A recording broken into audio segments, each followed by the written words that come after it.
Do you want to talk a little bit about your future projects before we start Q&A? Sure. I mean, I've been thinking lately about a film by Pier Paolo Pasolini. I think everybody knows him. Was an Italian filmmaker, and he has a really interesting film called Note for an African Orestes. And he said this story about how he goes to Africa and he basically is trying to, shoot this mythology, right, which is about the transfer of justice from the gods to men. And in some point he has this moment when he's shooting this amazing shot of wind going through this forest, and for him that's kind of the gods, coming down, and so I'm interested in somehow recreating that moment on the film. What is this again? This transfer of the justice, right? This idea of like now, okay, it's your job, and what does it mean to what that means, but yes, it's more or less like the beginning of a project than a project. So are you going back to like more of a politically or socially aware work? Yes, I was thinking, I don't know, to me, I mean, in Argentina was kind of, especially at that time, was everything that was there, right? Because it was so intense that's what it was, When I came here, to me was kind of the political reality here is much harder to understand, right? Beyond the stupid partisan, but understanding, a more deep understanding of is harder, right? So I don't know, I guess I didn't, felt that I could speak. Also because it's, I think, only now I started to understand that I might be migrating, I might be actually living here, right? For the last couple of years, I've been changing places so often that nothing felt like permanent, right? It was also always like.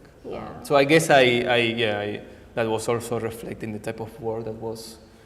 Yes, not so related to the surroundings in a way. Yeah.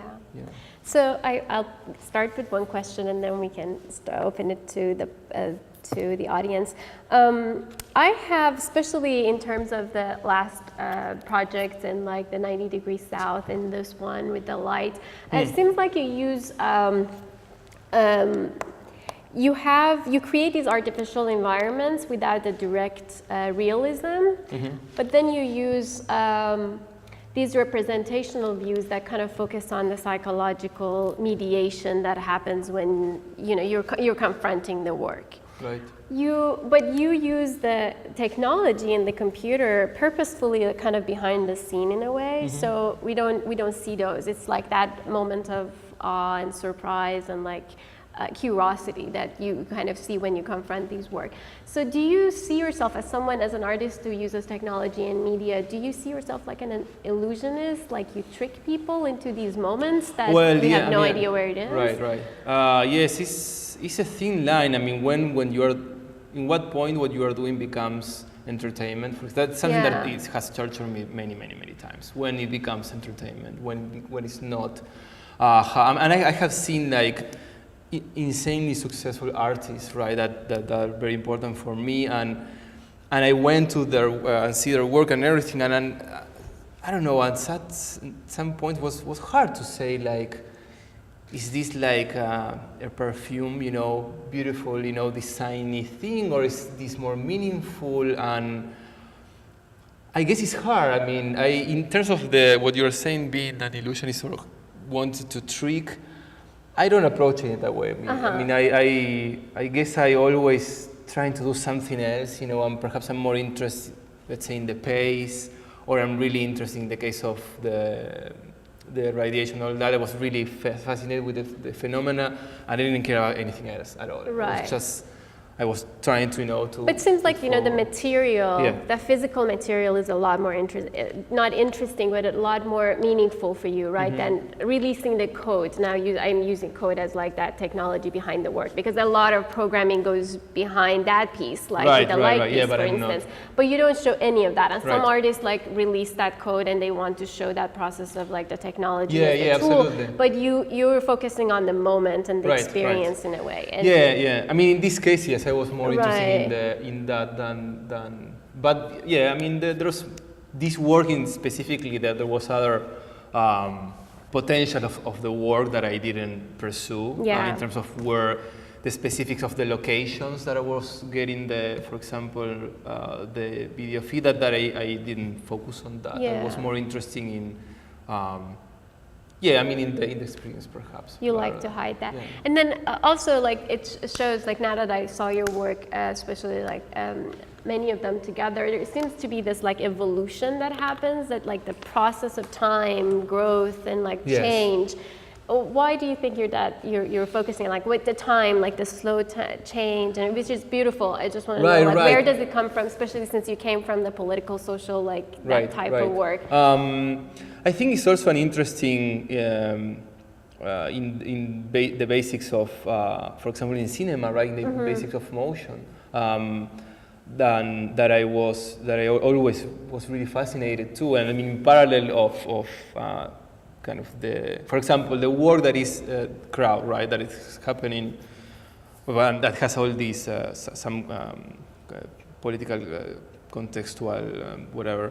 But it's also when you were in the work, you are pretty much in a dark space, and you have to walk through that space. And to me, that was really also a very important part of the work. That was purely experiential, right? It was about like how can you position yourself in that space. What it means to be there. Can you sense distances? So it was more about. How should I put it? More other parameters, other problems, and that had that other dimension, that audio and everything. But I guess I always was interested in just the idea of time. Yeah, or in light itself, or right on another aspect. So I guess yes, I think in the last works I was working more towards that direction. Now, I have to say, I've seen Alejandro's work, the 90 Degrees South, and it just, over time, especially over like 6 days, and the way it grew and the way it changed over time was just so beautiful to watch. Every time we entered that space, it was like a very immersive, very visceral in a way, like as far as the sense of awe. It was very beautiful to just see things grow in that space. Yeah. And you have no control over how that landscape is going to turn out to be. Like you started it and it was like there was nothing really, and then it started growing. So you kind of you don't have so much control over what you're getting. The outcome, right, in any of these works. Yeah, that's correct. Absolutely correct. And I think that's. I mean, I really love that part. Yeah. I guess that also happened with especially with the drop of water, and then with the second one where it was more about working with, that doing exactly what I wanted to do, and I found that was amazing. It was sort of collaboration, a strange collaboration rather than which. Sometimes I feel much better working in collaboration and working by myself because I don't talk with myself so well. Yeah, I don't communicate. No, I think the idea of like, especially the change, and it's not that you loop, that they change. Like even with the water, every moment, every time it goes back, and like we would say like the mechanical rotation, for instance, it's not about just repeating, it's about like another moment that you either see it or you miss it. Right. And it was strange because the drop of water, people will be there, for like 10 minutes. Right, even like, in the space with the 90 well, degrees but out, that it was one the same. Yeah, but the drop of water was like, why are you standing? I mean, you just saw one. What's the point of, and I don't know. But that's very metaphoric of life, right? You're either in that moment and it's just not, but it's repeating itself so much. So, well, thank you for sharing. So I'm going to open it up to, please. I have a question from your former part of your talk. The first training installation, or maybe I think it's almost 10 years ago you have done those. Especially the one from the multitude. it was kind of hard to interpret the analytical, maybe the aesthetic value of the approach. Is it possible to elaborate that? How did you relate that, for instance, that particular approach to an identity? And then you mentioned that an anonymous crowd and a space, a black space, people walking. I could not relate that approach to the whatever that presented there. Okay, I will try to answer, see if I'm understanding better. So that work was about.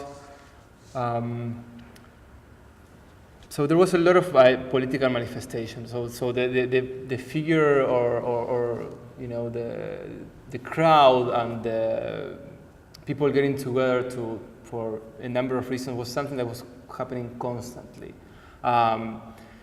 So for us was trying to get an element that with what we were living every single day and work with that element. So how do you work? How do you work with a crowd of people, right? How can you use that, you know, in your work? And so we decided to do that. I mean, it's basically extremely simple, but basically put a crowd together, right? But not for the purpose of looking at the movie or. I guess it was. I mean, they were experiencing an artwork, but the artwork was almost themselves, right? Almost being there, and that was, for example, one approach, one idea. Then the other one was how do you find yourself in this anonymous crowd? Because a lot of times when I was there in this with hundreds of thousands of people, the question is like what I'm doing here and what we are all doing here. Was this all about, you know, are we here because we share a similar political view? Are we here just because we are discontent? We're here because we want to reinstall a military order. You know, I mean, there were so many questions for us, and we were kind of young in the sense of it was hard to kind of answer these questions. So that work was also a lot of experimentation because we have these concerns, but again, we will use, for example, another important, we didn't know what was happening when we did that. We were, basically the program was a film program. And nobody taught, I mean, we didn't know what was happening. And we were doing pretty much, if I think of that work now, and I will say, if a student comes and tells me I'm going to do this, I will say, okay, you should look into the happenings. And so. Well, was it a happenings in your mind? You were just doing it as a happenings? We didn't know that word at that moment. Mm-hmm. I mean, we were, again, putting together what we were seeing around us, then the audio, trying to do a work where we, especially in the context of a field program, well, there was nothing to see really. There was no screen, there was no moving image, nothing but the. So, I mean, again, I think also was experimentation, right? Actually, it reminded me when you were explaining now that there's an experimentation we do in biology, for instance. There's either a hypothesis-driven approach, which you construct a particular explanation and then you test that if that explanation is valid. But the other approach is, which is relatively new, it's basically no hypothesis, but basically test and then look at the results. Output and then look at the pattern of the output and devise out of it. It seems like it's into a letter form. Yeah, it's true. It's also that after that last work, I did this with two other collaborators, right? We were the three of them. We kind of went out of the university. So that work was the last work. So after that was kind of a process that I felt that was starting to happen, kind of was shattered because we weren't able to, after the university, to keep working together for many different reasons, right? Getting a job, one, that was the main one. And dealing with a lot of stuff that once you don't have the shelter, right, of the university, you face, you know, especially, again, in the context of a country that was falling apart. So that was, to me, also that is when you see, what I see also, the work, it seems like those three works are kind of there, and then all of a sudden, you know, years after. So those years were, yeah. Do you relate to that work as much as now you relate to the new type of works that you're doing that are more like? No, I guess those first work, I see them also as the result of a context and a specific time and a specific group of people and a certain age. And I don't know if I will, for example, record people if they don't know that they're being recorded. I mean, that was something that today, and that point we didn't think it twice. It was just, I mean, we wanted that and that was it, you know. And so. What is the fascination with the snow, by the way? Oh, you repeat that in your work a lot. Yeah. No, it was, I mean, the, I don't know. Was that from the like the personal yeah, story it was that you and had it in was also there? living all my life in a city that doesn't have that, that weather, and then coming. One of the things that coming to Chicago was somehow interesting to me, right? And it was again, I mean, this kind of short story that to me was interesting. And as I was saying before, it was a time that I was thinking a lot about my grandmother, right? And but it's also about the material. Seems like it, like a lot of the other stories. Yeah, it's very interesting in that sense when you look at that. The speed of the camera you use for the isopropyl alcohol condensation. Did you use a very fast speed or just? No, that's like 60 frames per second real time, and I didn't edit I didn't change the speed of anything. It's because in there's no air current or nothing, so it's just gravity working, right? So and this is fumes, and they come down really like slow. And how did you generate the fume, by the way? I just have the alcohol in foam. So I just throw the alcohol in that foam, and then I flip down the surface of foam, and that will come down into the. And then I will use dry ice that is minus 107 Fahrenheit, which is the cheapest, coldest material that I can find. Which is another amazing material. It will, each time that I will put the ice, the iron will start crying, basically, like shouting, because the whole material kind of tries to. You know, it happens every time. If you take, I don't know, you have done this. But if you take something really color and you put it with iron, it constructs a lot and starts sounding.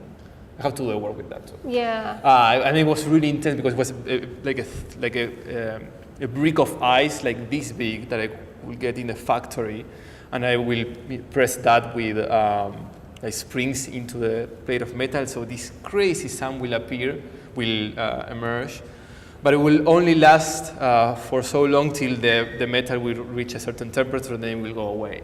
But that's that's one work that I wanted to keep, something I wanted to keep exploring, and I completely forgot. See?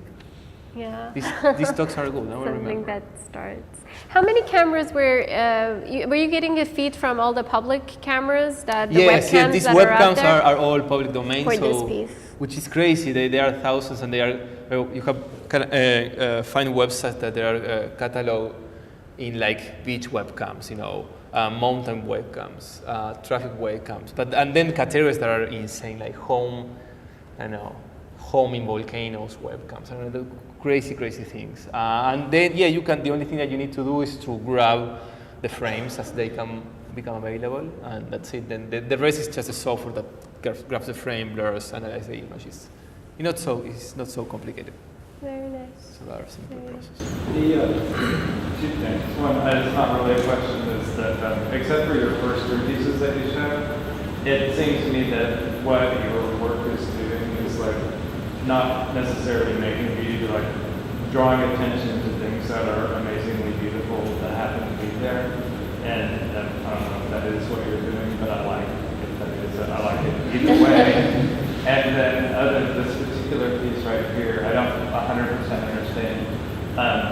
Is this is the tone of light in the sky, in the space or some space, any place else? Like you're taking the sky from the other side of the world and say you can't be there now, but you can feel that sky. Right. So I always have problems explaining this. So this one, what happens is I'm taking that webcam, and then I'm getting the color. So in the middle is just the process, right? And that color, let's take the orange down there, that's this color, this orange. So once, and that's one middle step, that is that the software basically is reading 1 pixel at a time as it was a text. So it goes from left to right, then the next line left to right. And that is mapped in real time, right, directly into each of these lights. So this is as if you're seeing at a huge pixel, at the pixel that is 16 by 10. And it's changing. So you see the change as the lights. No, not in each, not not in each light, but as if the whole thing was a very big pixel. Yeah.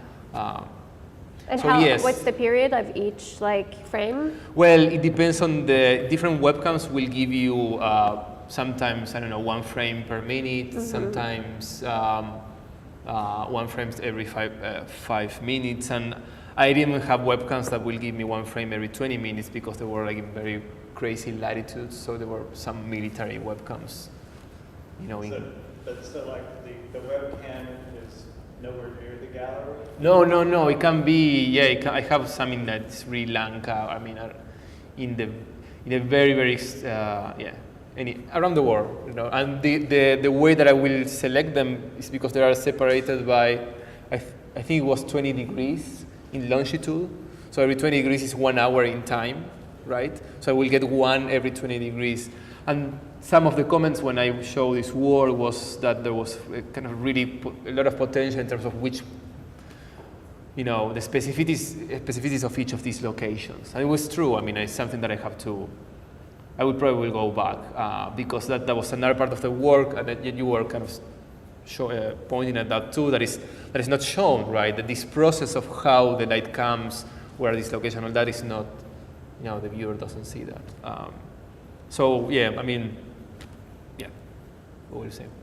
It's like kind of what you were saying about that beautiful moment, like it's a representation of that, like very mediated in a way, and you only see the reduced kind of either color, light, or the movement of that material in a way.